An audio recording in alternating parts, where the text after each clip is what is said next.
Destroy Meltdown. And I think that's like one of the reasons why I just love Search and Destroy. Like, I remember back in MW3, I'm like, you know, man, all these other game types, just do Search. Like, I just loved watching Search. Search is such an intense game type. Fun. It's fun is what Search and Destroy is. Yeah. My best game type, I'm not gonna lie.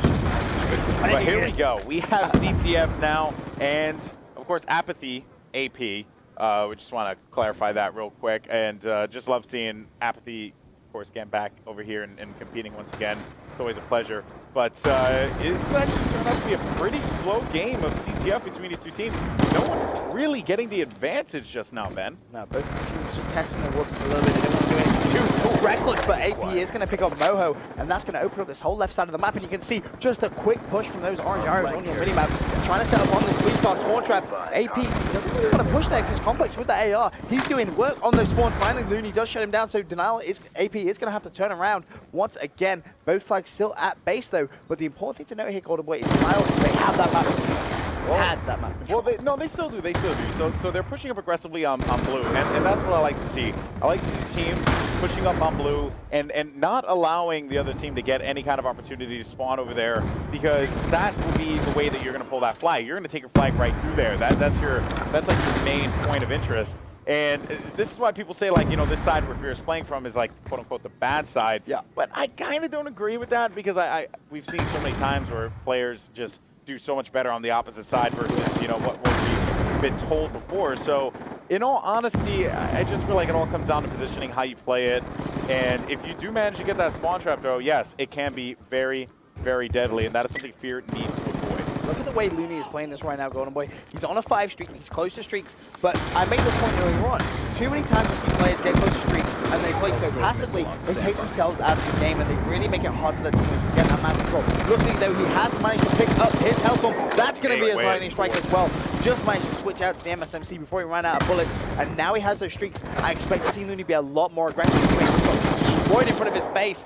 Is he going to be able to pick up this kill over on the side of the garage? It's going to be the question. He's going to get tagged up and shut down. 2 minutes 48 still to play of round 1 of 2 CTF Slums, and yet to see a flag. You know, I think it's important to, you know, restate what you said about still being effective despite having streaks. Yeah. And Looney certainly showed that there. He got aggressive when defeated, and it thus created a, you know, back and forth that we're seeing right now. No one team has really been able to get solid positioning here. This truly has been a back and forth match between these two teams.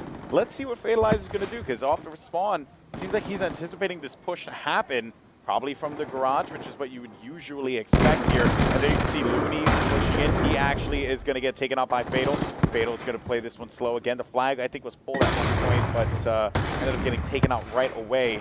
Fatal's just going to continue to play this one slow. I don't disagree with this, man. Let FeaR make the mistakes, and then you push up. It's a game of inches at this point. Yeah, really smart play from Fatalize.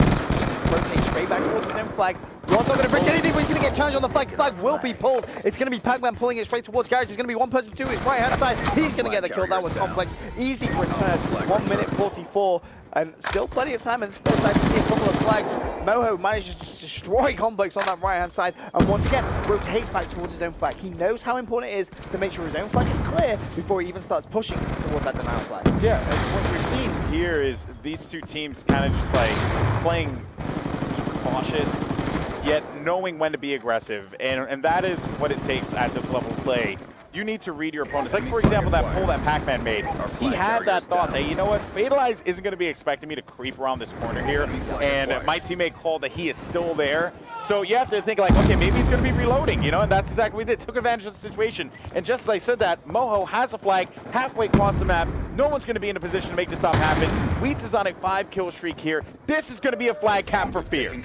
Really, really nice play there coming in from Moho. And as I say, Wheats currently on a 5 streak. He's going to get close towards those streaks. But that was just so well worked by FeaR. He managed to get 2 players down, and then was so aggressive off the respawn. Got 4 down, and that was always going to be a flag, because let's face it, Denial, they have got nowhere near close to any streaks to even put a stop to it. So FeaR in control, but not by much.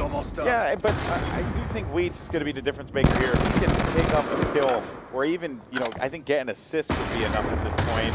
If he's able to do so, that would be great for them to just go into the next round with some streaks in their pocket. Let's see if Wheats can be able to do something here, but he knows he has to play this one coy. He has to drop back, able to take him out. That'll give him that's going to give some much needed cushion going into the second round, Ben. Let's not forget Looney as well. He has his Hellstorm and a Lightning Strike at his disposal. So, you know, FeaR, arguably on the worst side, have come out of that with 4 flag stopping streaks. That's what I was talking about before. It's not the worst side anymore. Yeah, it's like sometimes, you know, it just depends on how you play it. That's all it boils down to, Ben. If you play it intelligently, you won't come out on top. There is no bad or good side. It's just how you work as a team. And FeaR definitely showing that there. They were able to make some moves happen. I like that. Of course, it all came down to that pressure in the blue and continuing to be relentless in the bricks area going to garage. That's what I like to see out of Team FeaR. Now, Niall's going to respond. Well, they can be aggressive, that's for sure. They're a flag down, and they have got such a disadvantage when it comes to those streaks. Wow. But Rizma, well, he just took down Pac-Man in emphatic fashion there. As AP, he's very advanced up, and this could be a very quick pull attempt.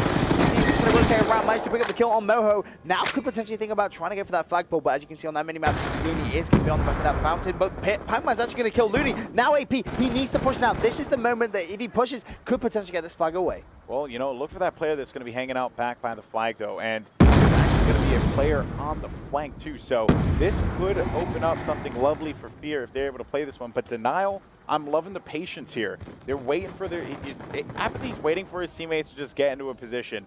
Get maybe two down here, maybe make a flagpole happen. They have one down, but there you can see now. So shots are going to be exchanged. He's able to draw out that fire, thus knowing, you know what, I'm going to have to play this one far back, but unfortunately gets picked off by the bricks. So that's the thing, right? It's about drawing out that fire, but he's going to have the support in the back to allow him to be able to play that game of cat and mouse.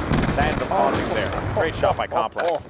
Complex managed to get himself a nice kill. He's going to shoot through the smoke, but Wheat is going to just destroy Complex. Now Wheat's on a 3-streak, not going to be able to extend that. Actually, once again, very hard pushed up this side of the map. Can he try and get a few kills? Work that flag away?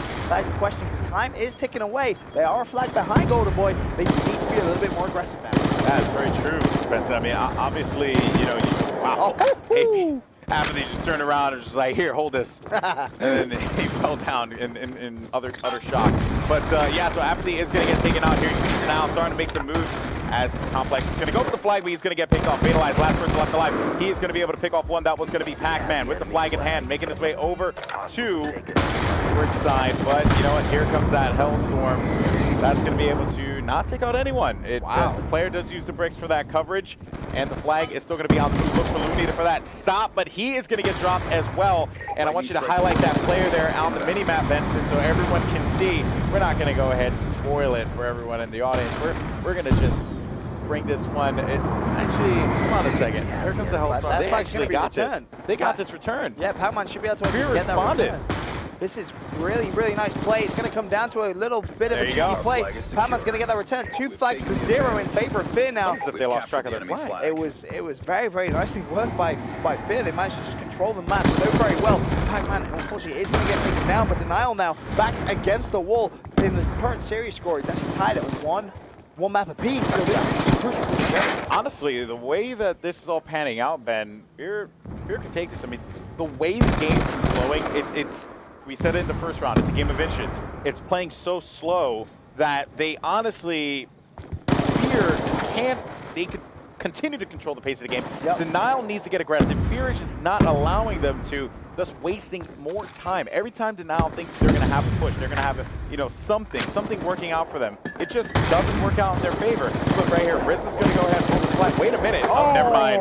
He is going to get picked off there. That is very unfortunate. But that's what I'm saying, right? Every time it looks like they have an opportunity, every time it looks like they move in there, one member of FeaR is there to ruin their day. Yep. You know, going back towards the first hardpoint game, let's not forget Denial made that. Well, they managed to take it, and it relatively comfortably. So, you know, when we're looking at this best of 5, I'm thinking, all right, FeaR may go 2-1 up, but I fully expect Denial to potentially win that next hardpoint, take it all the way to a game 5 S&D, where, I mean, that was 11 rounder. That was a very hard one to put the team behind. So this could be one of those thrilling games where it goes all the way down to the very last moment. Well, you know, no fitting way to close out the UMG broadcast tonight than with Game 5. I mean, that's Game 5, round 11? Game 5, round 11. I like the way that sounds. That's always the best. That's what casters always hope for. Oh, yeah. Because it brings the intensity. Oh, definitely. Which we know you guys at home really love. So it seems like Denial's not going to be able to make anything happen unless, you know, they just strap on those Nikes and you know, make some plays and get Run, quick with it. Forrest, run. Yeah, run, Forrest, run. But FeaR, they're just shutting them down every single time they try to make a move. You can just clearly tell denial. They just got outplayed here. FeaR did a great job. Denial did the best they could, but it really was just a matter of FeaR was just one step ahead of them every time in a CTF game. And it's going to go 2-1 in favor of FeaR. Quick look out on the scoreboard. You see Looney 29 and 19 there. Fantastic plays coming from him. And Complex with the 2 kills with the flags at the back of the map. Doesn't even matter at this point. Game is over. But what a game of CTF we've just seen there. You can see the players on your screen. FeaR getting a little bit happy about that. I'm not going to lie. Yeah, Pac-Man just said, I wish I could say you I were wish I could washed. say you were washed, but you haven't done anything. So Pac-Man, he's going in. Trash talk. He is going in right now. Pac-Man doesn't trash talk. He just states facts and then, you know, like this is an